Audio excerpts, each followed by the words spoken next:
Hey guys, sorry it's so shaky. I'm just holding my phone in my hand while walking because sheep emergency again.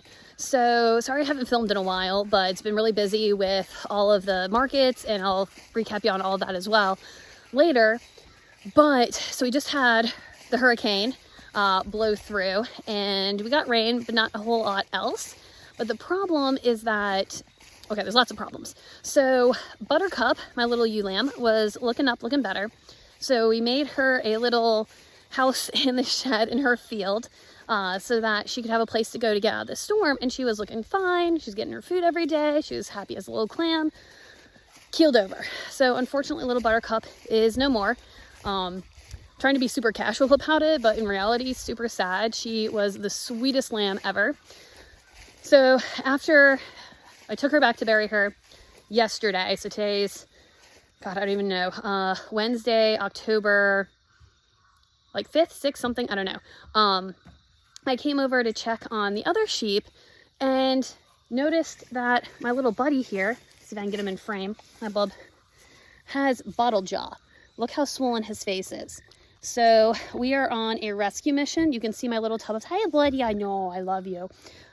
So I've got him a cocktail of 2 different dewormers. I'm gonna go get him a different one too. Just because they all hit different things and I don't know what to give him. And I've got him some Red Cell, which is an iron supplement, and I've got him some probiotics and B12. He already had some food, so I'm gonna give him all of that, go pick up the other dewormer, and we do have a vet appointment next week, but I'm gonna call the vet tomorrow and see if somebody can come out sooner or if she thinks we're doing the treatment. But there's the face. I know, buddy, I know. So I'm gonna go ahead and give him all this, and I'll check in a bit. Hey guys, I'm just getting ready to go into work. As you can see, kind of look ridiculous tonight. I don't know if you can see, but the last time I worked, which was I think Monday night, it was still like super like damp and rainy and whatever, and so my cap got wet, and when it dried, the ruffles didn't dry flat, and now I have like this little, I don't even know. Anyway, nothing I can do about it now because I refuse to actually like go and iron it or something. But I've got like 5-7 minutes before I have to walk in.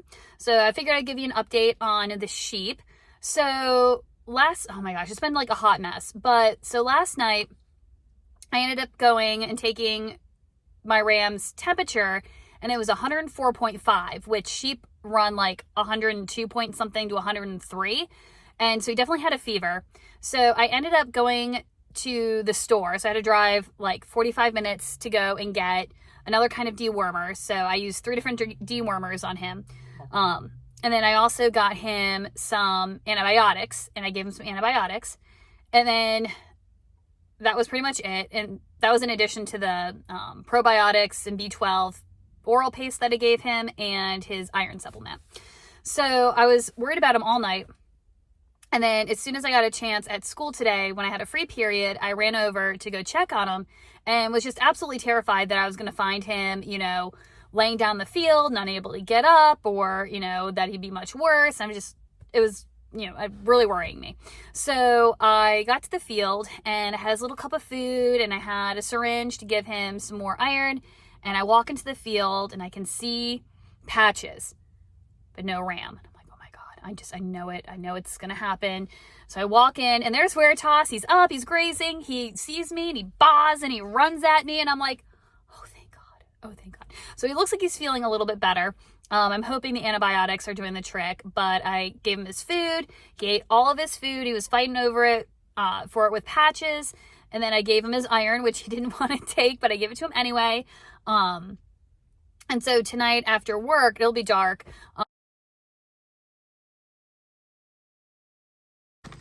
All right, guys, I am back in the field with the sheep. Today is Friday, the, 6th or 7th or something. I'll look.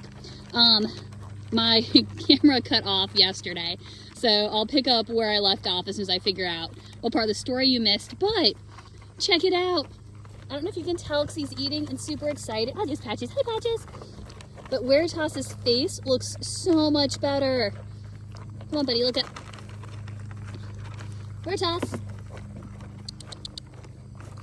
course he's gonna ignore me because he's got food in front of him. but look how much better he is compared to the other day. There we go, there's his face. All the swelling is like pretty much gone, which oh my gosh, I was so worried about him. But he's had 2 shots of antibiotic. He's about to get another round of iron, and it has made such a huge difference to just like how he's feeling. Look at that, look at his face. Oh my gosh, good job, buddy. Hey guys, welcome back. It's now Sunday, October 8th, I'm pretty sure. Sorry for the weird filming location, but now it's getting darker earlier, and so I lost the light in my studio, which is back over there. And the only place that I could find that I could get some lighting that actually showed like true to color was here in the hallway with my single, like, fan up here. There's 3 light bulbs, 2 of them are burned out and one's working. So oddly enough, it gave me the best lighting. So here we are. You're probably gonna hear my dogs in the background because Pippa is downstairs in her crate and the other 3 are up here wandering back and forth and making all kinds of rackets. So apologies, but this was the best that I could do. Oh, October has been so busy. So it's not even a case of I didn't know what to talk about. I just hadn't had time to sit down in front of a camera and talk.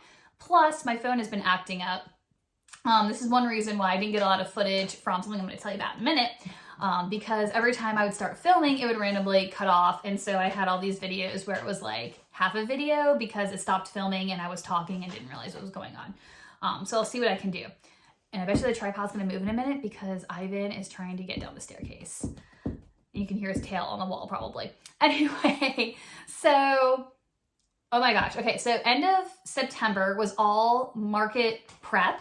I had my first fiber festival at the beginning of the month. It was the first weekend in October, and that was the Shenandoah Valley Fiber Festival. And it was a really great event. It was a really long drive every day. It was 3 hours one way. And so I drove out Friday to set up. And then, of course, the festival was on Saturday and Sunday. And so that's like 18 hours I spent in my car that weekend. Despite that, I felt like it was a really great event. I thought the organizers had it well organized. Talking to other people, it seemed like maybe the festival wasn't as well attended as previous years. But I still felt like I did decent. I had set myself a monetary goal, like a sales goal for that weekend and the weekend after. And I actually hit my goal and plus some just that one weekend.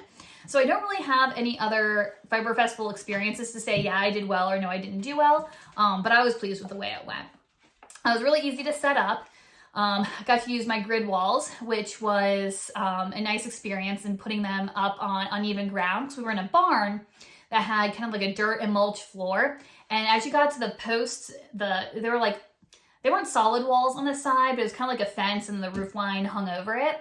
There was like a trench and it was hard to get it set up on uneven ground, but it was really fun to get a chance to look at other people's booths as well. So I got a lot of ideas. And I did have some trouble the first day.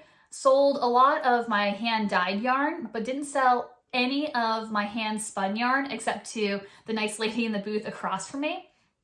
And I think part of the problem is I had put all of my hand-dyed out on a table along the side, and then all my hand-spun was hanging in the back, along the back wall. And I had untwisted it so it was just in the hank, but it was also backlit.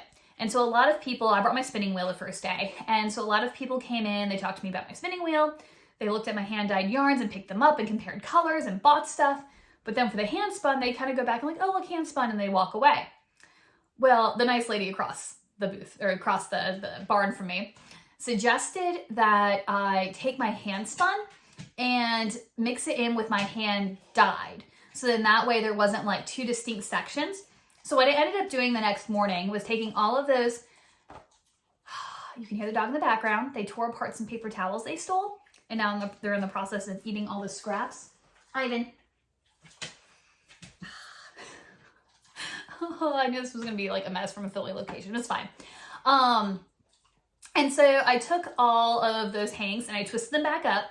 And then I mixed everything together. I put most of the hand spun out on the table so you could see it. I put a lot of my hand dyed back on the back wall that were obviously already twisted into skeins. And I felt like the next day I did sell hand spun the second day, but a lot more people looked at it and picked it up and like compared colors and like actually interacted with it. I think because it looked like regular yarn, so it wasn't like special yarn that like nobody could touch. And so I felt that that was a good learning experience. I also liked the lady's booth who was right next to me. She did all like natural dyes. I think she had like cotton and stuff too. But she had taken her tables and her grid walls, instead of standing them up, she had them actually like sideways on the table. So rather than a 2 foot by 6 foot section like this, she had them 2 foot by 6 foot going in that direction. So I ended up buying some feet for my grid walls, and I think when I have my next market, which is coming up, talk about that in a minute, I think I'm going to try doing a combination of vertical walls and horizontal walls on the table and kind of see how that works. So I really, really liked that. But yeah, so overall, I feel like the market was, or the festival was a success, and I definitely will sign up for that one in the future. The downside, the next weekend I was supposed to have another fiber festival over at Montpelier. So it was the Sheep and Dog Trials as well as the Fall Fiber Festival.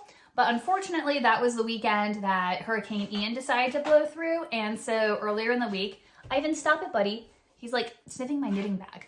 So, and so the hurricane was blowing through. And so the coordinators for the event just plain canceled it. There was no like rain date or anything. So that was just done, but you got to keep your booth reservation, and they just kept your fee for next year unless you wanted a refund. I didn't do anything, so I'm just going to be already all set and ready to go for next year for them, I guess. So fingers crossed that'll go well next year. So we'll try it again. There aren't a ton of fiber festivals in Virginia, at least not anymore. There were a couple that used to go on. One of them, I know something happened to the coordinator and they just stopped coordinating the can't even talk, the festival. So hopefully I'll be able to do both those events next year. I was debating about whether or not I wanted to apply to Maryland Sheep and Wool, but the nice lady on the other side of me, so I met so many great people. Fiber people are great. She was from Allegheny Fiber Company, Allegheny Yarns, I'm not sure. I'll look it up and I'll see if I can put it down below. She was really nice as well. She apparently has been, you see the dogs in the studio again, oh my gosh. She's been applying to Maryland Sheep and Wool for like the last 3 or 4 years and hasn't gotten in yet. She applied again this year. Obviously, she hasn't heard back from them yet. So the deadline was October 1st for applications. But I figured if someone who has like a huge setup and has been doing this for years hasn't gotten into sheep and wool, my chances of getting in are probably pretty low. And so I figured I'd wait 1 more year, get some really good footage from my fiber booths next year, and then try for 2024. Wow, time is passing fast. 2024 Maryland Sheep and Wool. So felt good about that decision and not applying this year. So this was like my first weekend off in forever. But all last week I was dealing with, first of all, Buttercup passing away, and then with Veritas being super sick, but he seems to be doing better now. So that iron that I've been giving him and his,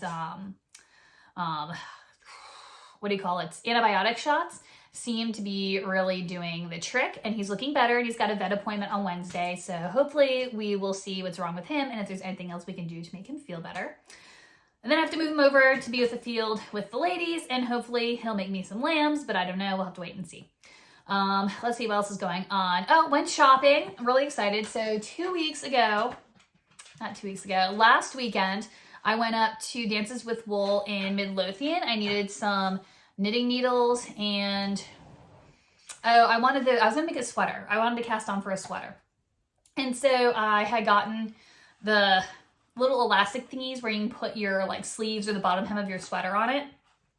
And so then that way it's like a stitch holder, but they're flexible and you can like try it on and stuff.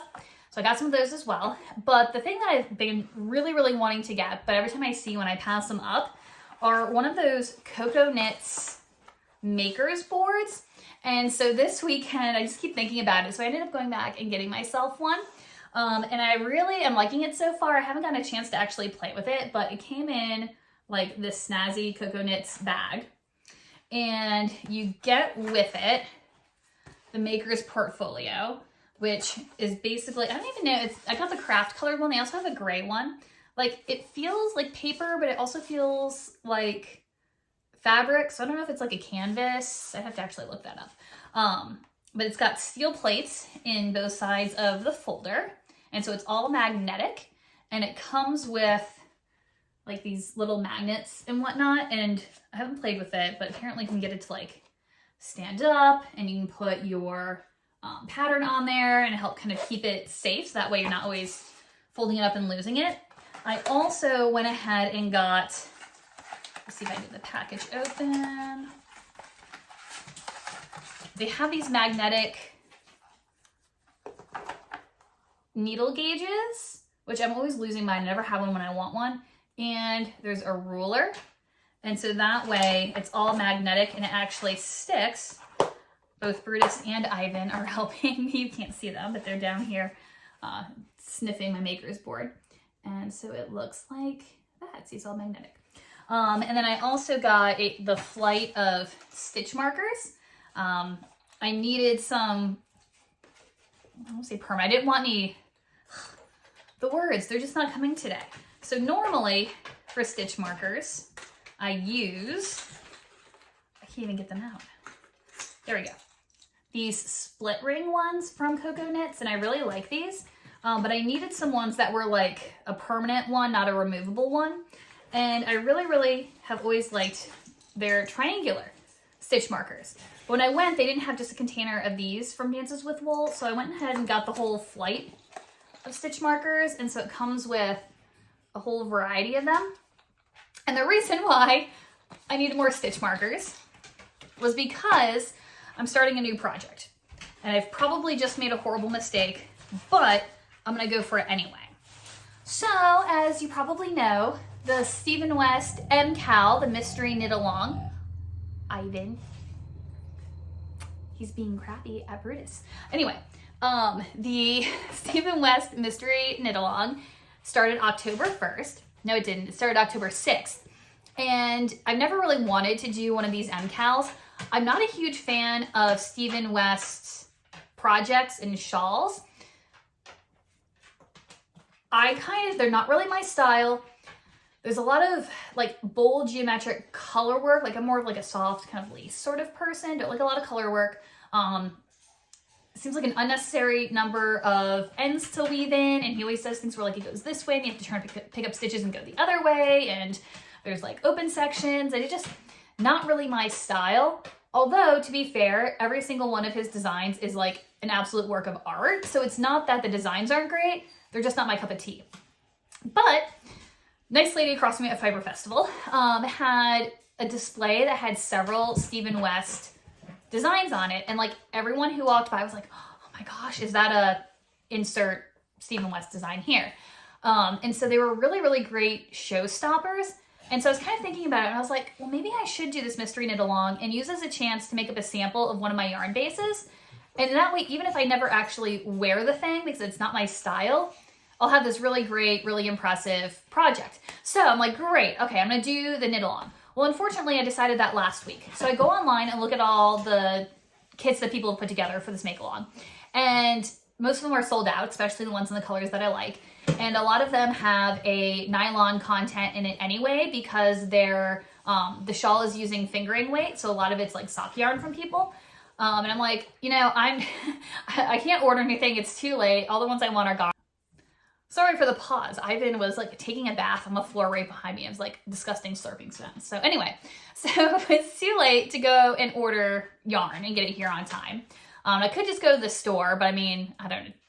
It's the same old things that I always buy, so I didn't want to really do that. And I was like, I have a house full of undyed yarn. I'm going to dye myself yarn.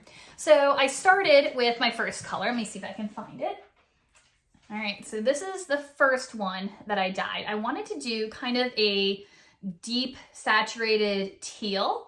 This was not quite the color that I was really going for. In the dye pot, it looked a little bit darker, which that's one of the risks with developing a new color.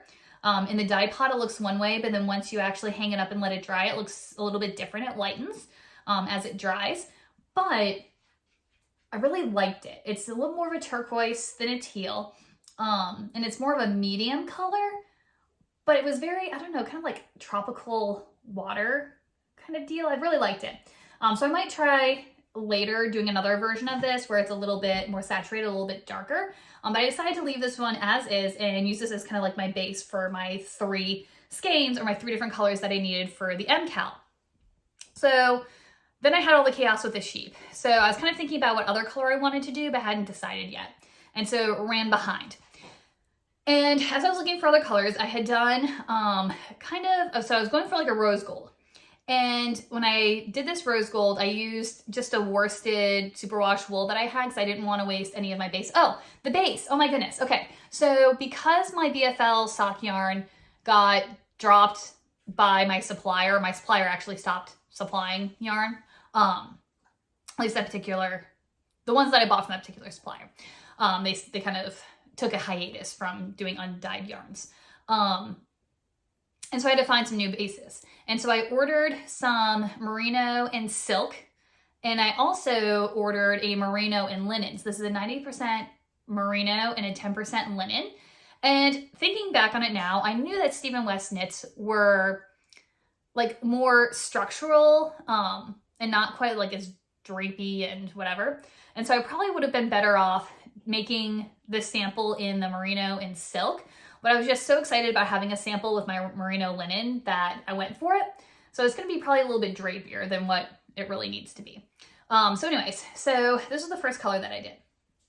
I did some kind of like I wanted to do a rose gold and I tried the color first on just a superwash merino. No, it was a superwash wool. It wasn't a merino in particular.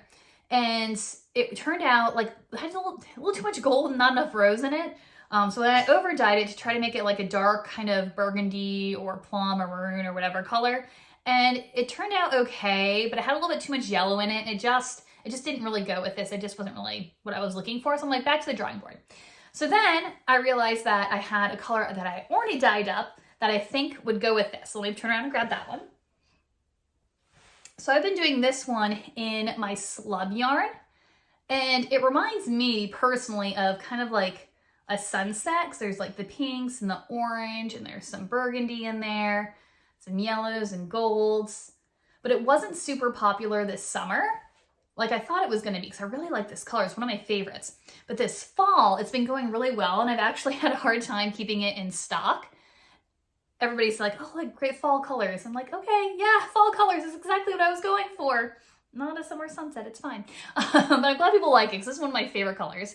And so I was like, wow, if I have this as one of my main colors and this as my pop, like I really like this together. So according to the Stephen West kind of information about the knit along, is that you wanted to have 2 main colors that are 2 skeins each and then 1 pop of color. So I figured that would be perfect for my pop, but then what other color did I want to do? Was still thinking about it, hadn't decided yet. And when the pattern dropped, I went ahead and used this to cast on.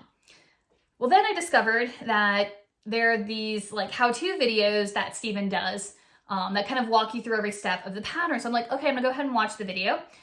First of all, he has a very soothing voice and his videos are really crisp and clear and concise. I listened to that man knit for an hour while I was spinning, and I'm gonna probably go back and watch the video again as I actually knit this up. But as he was casting on, he was saying that your main colors, you got a main color and a contrast color, which are the 2 skeins each ones, that you wanted to use your main color as your darker color, because there's going to be some like more detailed sections later on for the contrast color that'll look better in the lighter, like the stitches will show up better. So I'm like, oh, dag nabbit, because I'd already started this. I already had it like mostly cast on. But then when he said he wanted a lighter color for the contrast color, thinking about these, I didn't really want to go lighter than this, because I was thinking if I had like a really pale blue or a pale lavender or pale gray, I didn't feel like there was gonna be enough contrast. I really wanted something darker. So I ended up tearing out the cast on and started dyeing again. And that's when I got, oh, can't find it. Okay, there we go. That's when I got this one. So I wanted something, so the recommendation was that you had like solid colors, maybe a tonal. You could maybe do kind of a light speckled, but not do anything too crazy, because you wanted there to be really crisp transitions between the colors. So I'm worried that this one's going to be a little too variegated, but I'm hoping for the best. And so for my dark color, I didn't want it to be a like a solid. I wanted something a little bit more variegated than like a kettle dyed.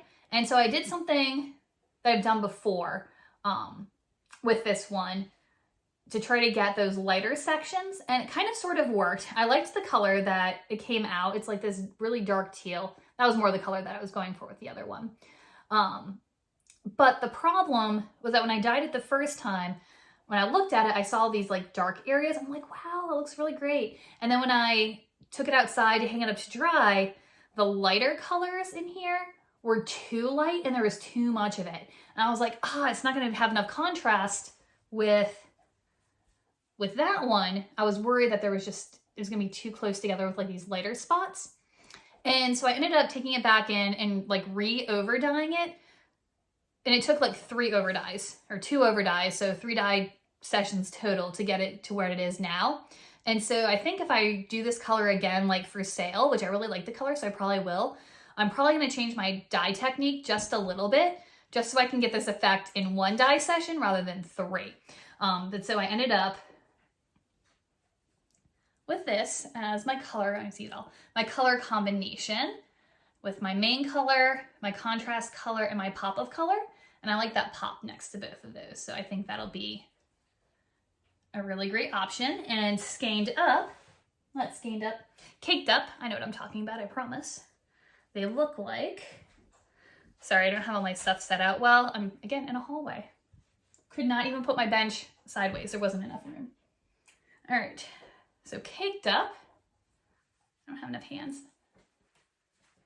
They look like this. So I'm really happy with that color combination. And so I'm gonna go ahead tonight and probably cast on again with this one and see how far I can get. Because being Sunday, I'm already like super behind. And it's my goal to try to keep up with the clues as much as possible, just because I kind of wanna see how fast I can get this done. I think it'd be a really, really great challenge. Also, another reason why I wanna watch the introduction video again for Clue 1 is because Steven obviously is a picker, not a thrower. But one thing he did really great in the video was also show the techniques using the throwing method. I'm a thrower. So that was nice to see. But he can knit so fast using just the pick method. And so I've been kind of experimenting, trying to get better at doing that so I can up my knitting speed. And so I just want to watch it again to see how he does it, to see if I can copy his technique. Oh, I'm throwing stuff around. The other project that I'm working on, and this will probably take a little bit of a back seat as I finish up, or as I start the knit along. But that is my Nolani shawl. You guys have seen this before, but it's been a little while. And so the 2 yarns that I'm using are my merino slub. It's 90% merino, 10% nylon, but the nylon is just the core. So when you're knitting it up, it just feels like a merino. You don't have that nylon feel to it. And then my other is a brushed Surrey alpaca in silk. That's my combination. And the Nolani shawl is looking like, I'm all tangled. Actually, when I was knitting on this the other day, pulled it out of my bag and one of my needle tips fell off, and so did like the last 10 stitches of the row. Almost panicked.